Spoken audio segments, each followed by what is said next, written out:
Cables అడ్డం లేదు sir. ఇప్పుడు ర్యాంప్ ఎక్స్ప్రెస్ చేయాలి సార్. ఇక్కడ స్ట్రక్చర్ ర్యాంప్ చేయాలి కదా సార్. వర్క్లు ఏం జరుగుతున్నాయని చీరాల ముఖ్యంగా ఇప్పటి వరకు 4 సార్లు ఇన్స్పెక్షన్ చేశాను. 4 సార్లు ఇన్స్పెక్షన్ చేసిన తర్వాత ఫస్ట్ 2 టైమ్స్ ఇన్స్పెక్షన్లో ఏమాత్రము ఇంప్రూవ్మెంట్ లేదు. బాగా తిట్టాల్సి వచ్చింది అన్ఫార్చునేట్లీ. ఇప్పుడు చూస్తూ ఉంటే కొంచెం ఇంప్రూవ్మెంట్ ఉంది. అక్కడ ప్లాట్ఫామ్ నెంబర్ 1 నుంచి ప్లాట్ఫామ్ నెంబర్ 3కి 2కి వెళ్ళే ఏదైతే ర్యాంప్ అండ్ ఎస్కలేటర్ ఉందో మధ్యలో కేబుల్స్ ఉన్నాయని ఎక్స్కవేట్ చేసినప్పుడు చాలా 2.5 సంవత్సరాల నుంచి డిలే చేస్తూ వచ్చాను.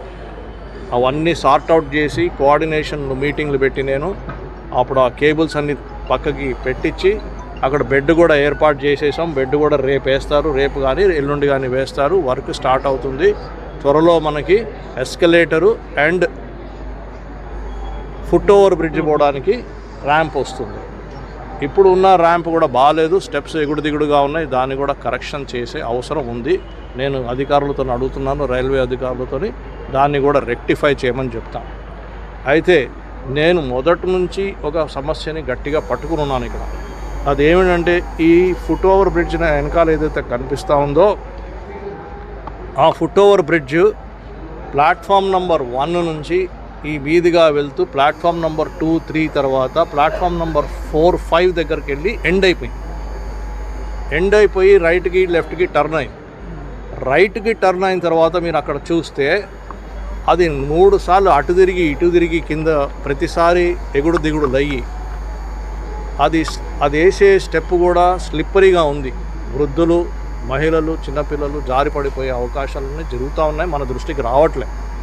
సో అది కూడా నేను వచ్చిన ఫస్ట్ డే నుంచి రెక్టిఫికేషన్ కోసం అడుగుతూ వచ్చాను. దాని రెక్టిఫికేషన్ సొల్యూషన్ ఏమిటి అంటే ఇదే ఫుట్ ఓవర్ బ్రిడ్జ్ కంటిన్యూ అవుతూ అవతల ఉన్న వెస్ట్ బుకింగ్ ఆఫీస్ ఏ ఉందో అంటే 6వ ప్లాట్ఫామ్ కూడా దాటి వెస్ట్ బుకింగ్ ఆఫీస్ దగ్గరికి వెళ్ళి అక్కడ ల్యాండ్ అవ్వాలా. అక్కడ ల్యాండ్ అవుతే అటు సైడ్ ఉన్న గ్రామాలు ఏవైతే ఉన్నాయో వాళ్ళు కూడా డైరెక్ట్గా ఇటు సైడ్ రాని అవసరం లేదు. అక్కడి నుంచి రైల్వే స్టేషన్ లోపలికి వచ్చి ఫుట్ ఓవర్ బ్రిడ్జ్ నుంచి వస్తూ లోపలికి వచ్చేసి బుకింగ్ కూడా అక్కడే పెట్టేస్తారు, టికెటింగ్. సో ఇక్కడికి వచ్చి టికెట్ కొని అవసరం లేదు, అక్కడే టికెట్ కొంటారు. సో ఇటువంటి సదుపాయాలు మనం చేస్తూ ఉంటాం.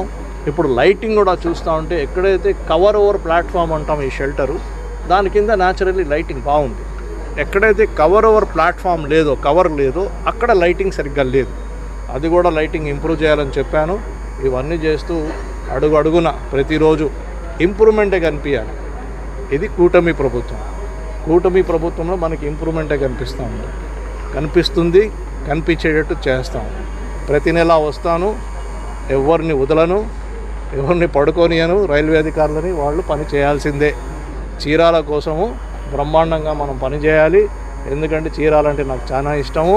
మొన్న ఎన్నికల్లో నన్ను గెలిపించినప్పుడు భారీ మెజారిటీతో గెలిపించారు. 45,000 ఓట్ల మెజారిటీ కేవలం నాకు చీరాల నుంచి వచ్చింది, ఒక్క కాన్స్టిట్యున్సీ.